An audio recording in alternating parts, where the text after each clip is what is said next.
माझं नाव ॲडव्होकेट रोहिणी जाधव. मी मुंबईवरून आले आहे. माझी मुलगी काव्या. मला ऍक्च्युली आमच्या सरांनी सांगितलं की हा उपक्रम आहे आणि छकुलीसाठी तू अटेंड कर. ह्यापूर्वी मी रेकी शिकलेली आहे.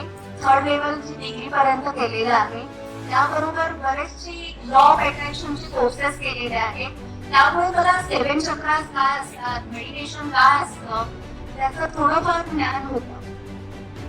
पण सरांचं अटेंड केल्यानंतर मला असं जाणवतंय की सर खरोखरच आत्मीयतेने शिकवतात आणि कुठच्याही पैशांचा अभ्यास नाहीये. अदरवाईज सर मुलाप्रमाणे खरोखरच या कोर्सेससाठी खूप पैसे आकारले जातात. ऍक्च्युली माणसाला आपल्याला फक्त आपली फिजिकल हेल्थ माहीत असते, आरोग्य माहीत असतं, पण मानसिक आरोग्यालाही प्राधान्य तितकंसं दिलं जात नाही. कॉन्शियस माइंड असतो, अनकॉन्शियस माइंड असतो, ह्याची कल्पना देखील नाहीये. मी माझी काव्य जन्मण्यापूर्वी मनशक्ती केंद्रामध्ये गर्भसंस्कार म्हणून कार्यशाळा केली होती. तिकडे त्यांनी एखादी व्यक्ती घडवताना, म्हणजे खरं तर मी लहान असताना मला वाटायचं की मला मम्मी ओरडले, पप्पा ओरडले, आपल्याशी असं का वागले, रागवले.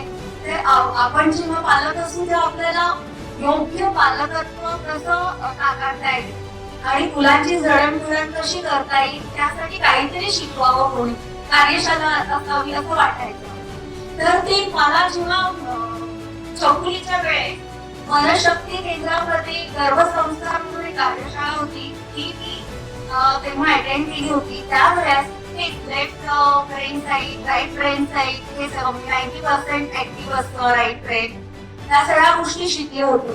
आणि एखादी व्यक्ती ठरवली म्हणजे आपलं अनकॉन्शियस माइंड मध्ये सर्व काही आहे. आपण एखादी गोष्ट करायची ठरवली तर नक्कीच करू शकतो.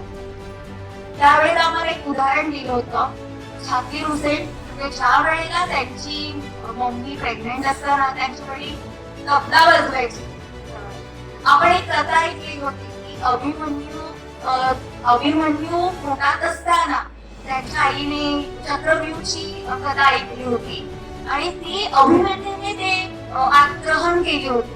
त्यामुळे तो त्याचा जन्म झाल्यानंतर त्याला ते चक्रव्यूहाचं ऑलरेडी येत होतं. त्याच प्रकारे मुलं मोठी झाल्यानंतरच नाही, इनफॅक्ट गर्भाशयात येण्यापूर्वी त्यांची जडणघडण केली जाते. तर आपल्याला ती व्यक्ती त्याला गायक बनवायची आहे, त्याला लता मंगेशकर बनवायचंय. प्रत्येक व्यक्तीमध्ये स्वतःचे अशी कलागुण असतात. म्हणजे लता मंगेशकर तशी गायिका आहे, तसं सचिन तेंडुलकर हे क्रिकेटर आहे. सचिन तेंडुलकरला तुम्ही सांगितलं गायला तर त्यांना ते शक्य होणार नाहीये. लता मंगेशकरला सांगितलं तुम्ही क्रिकेट खेळायला त्यांना शक्य होणार नाही.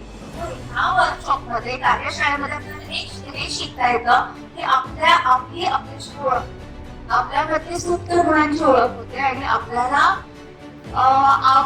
घडवता येतात. आपल्याला आपल्या पाल्यासाठी करायचंय. त्यामुळे त्यांच्यामध्ये काय सुप्त गुण आहेत, काय कलागुण आहेत ते ओळखून त्यांची जडणघडण करता येते.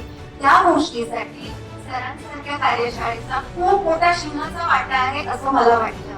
आणि सर हे समाज प्रबोधनाचं कार्य करतात आणि निरंतर हेतून, कारण की मी पाहिलंय म्हणजे त्यांची शुल्क ही आकारणं फारसं नाहीये. त्यामुळे हे समाजकार्यासाठी असं मी समजते आणि त्याबद्दल सर धन्यवाद. ऍक्च्युली काव्याचं असं एक होतं ना, ती हुशार आहे, पर्सेंटेज काढते, सगळ्या गोष्टी आहेत. अगदी स्टेज परफॉर्मन्स 2 वर्षाची असल्यापासून करते. पण मला लॉकडाऊन नंतर असं जाणवतं की तिला एकटीला म्हटलं जाऊ तुला बोलायचं सर्वांमध्ये, तर तिच्या मनात एक भीती होती. त्यामुळे ती ICSE कोर्सला आहे. तिकडे मी सायकोलॉजिस्टांना भेटले. मग त्यांनी म्हटलं काहीच नाही प्रॉब्लेम, ते मुलांना 2 वर्ष घरीच बसून होते आणि ऑनलाईन होतं, त्यामुळे तिला बोलायची भीती निर्माण झाली. तर आज तिला 2-3 दिवसात पाहते काव्यावरून स्टेजवर बोलली, तिने स्वतःचं इंट्रोडक्शन दिलं आणि तिच्या मनातली भीती बऱ्याच प्रमाणात कमी झाली आहे. तिच्या आत्मविश्वासाचा वाढ काय वाटतं तुला?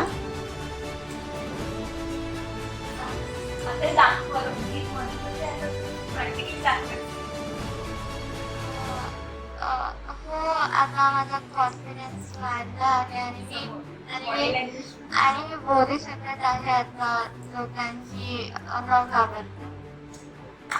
थँक्यू सर, धन्यवाद.